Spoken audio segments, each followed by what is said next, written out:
I recommended to the owners for them to do it tomorrow or as soon as possible, is to plant in between the coffee rows with pigeon pea, jack beans and some grass, probably sorghum or millet. Forget about sustainability, you want to enrich ecosystems. Every being is equipped to live a positive, energetic balance. Keep it pruned. We are cultivating abundance. Not a problem to cut down trees, the problem is not planting them.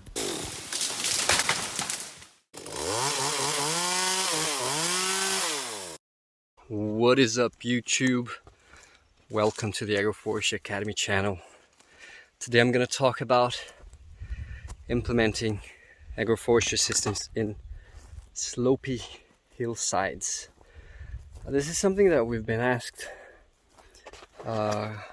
quite a lot in recent times because people see a lot of stuff happening in the plains, but not a lot happening in hillsides. So this is an area, right, which is a slope. There's some slopier parts and some other which are not so slopey. So here, I don't know if you guys can see it from the mobile, but this is a bit of a plain. Let me change so you can see it better. And there you go. So this is a coffee field that ended a couple of years ago by the previous owner, and the current owner wants to transform it into an agroforestry system. And today we were taking soil samples to send it to the lab and decide on an initial fertilization for triggering the process we want to trigger, and also already giving conditions for this coffee to bring a nice production next year. This year it's already gone because it's already gone to flower and it's going to produce what it's going to produce. But for next year we want to have all the plants well nourished so that they can bring decent production and the owners can have some income from it. It's not a big area, it's 0.8 hectares. There's about 2,000 coffee plants here. It's not such a high density. We could at least double that. But what I want to talk about today is priorities here. So what I have to do now, first I need to understand that the soil here is not compacted, so I don't need to decompact it. I've checked it, I've opened holes because I was taking soil samples up to 60 centimeters depth. So I've seen it, and the surface of the soil is loose. So you can see it's got a crumble-like structure, and you can dig it with your hand. So it's so I'm gonna check the chemistry of the soil to see if we can amend it somehow. But first thing I recommended to the owners for them to do it tomorrow or as soon as possible is to plant in between the coffee rows with pigeon pea, jack beans and some grass, probably sorghum or millet or something like that, because is running amok here. All of this is soil that's coming down from the slope. You can see it's accumulating, creating these hedges or ledges, I don't know how you call it. And so first thing, we've had some rain. It's probably going to rain some more, so they can just come here tomorrow with the seeds and plant everything without preparing the soil, without putting any fertilizer or anything, because these plants don't need it.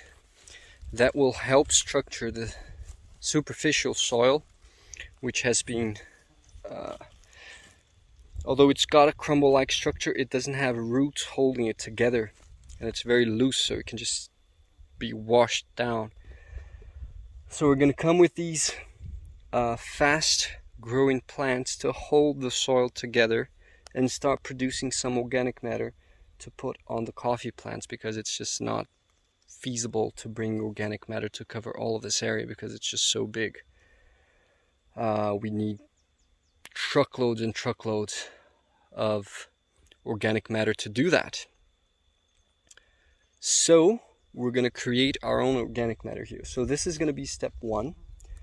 While we're doing that, we're waiting for the soil analysis to happen, and we will be, let me change my hand here, going after seedlings and seeds for the rows of trees, which will be every second coffee row in between the coffee rows. So every second we're gonna put a row of trees with plantains, probably guava.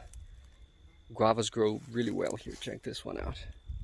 It's just beautiful. This one, this, wait, this, yes. Guava, so plantains, guavas, and of course eucalyptus or some other fast-growing tree for pruning. And what's the other one? Mahogany or some longer-term wood. If the soil sample comes and I decide that we need to implement, let me go under this avocado tree to get off the sun a bit. I decided we need to incorporate some lime or rock dust in quantities that are significant. Then we might come with a rototiller in between the rows of coffee in order to incorporate that material. That's gonna be risky because of the slope, since after coming in with the rototiller, it could end up leaving the soil very prone to erosion. So we're gonna have to take some precautions for that. One of them is to plant before coming in with the rototiller the jack beans and the pigeon pea, so that they structure the soil as much as they can. That will reduce the damage the rototiller does. And of course, plant immediately after coming in with the rototiller, so that we don't leave the soil bare under any circumstances. That's completely out of the question. But it might be necessary to do that. The pigeon pea, the jack beans will make sure that the soil has the right structure for water to drain properly. So this is also going to help to avoid erosion, because after preparing the soil, we're going to have the water easily percolating through the soil. That's the idea, so it's not going to be running off so much. So anyway, these are a few tips, a few ideas if you're working on slopes. Always extra careful with soil preparation. Always maintain a healthy cover crop and also a healthy mulch layer as much as you can. Alright, I hope you enjoyed this video. I'll be sharing updates as much as I can. And I'll catch you in the next video. If you haven't, subscribe and check out our full agroforestry course. If you want to take a step further, join us in our Patreon community. It's the best way for you to support the channel and also take advantage and get access to some extra goodies.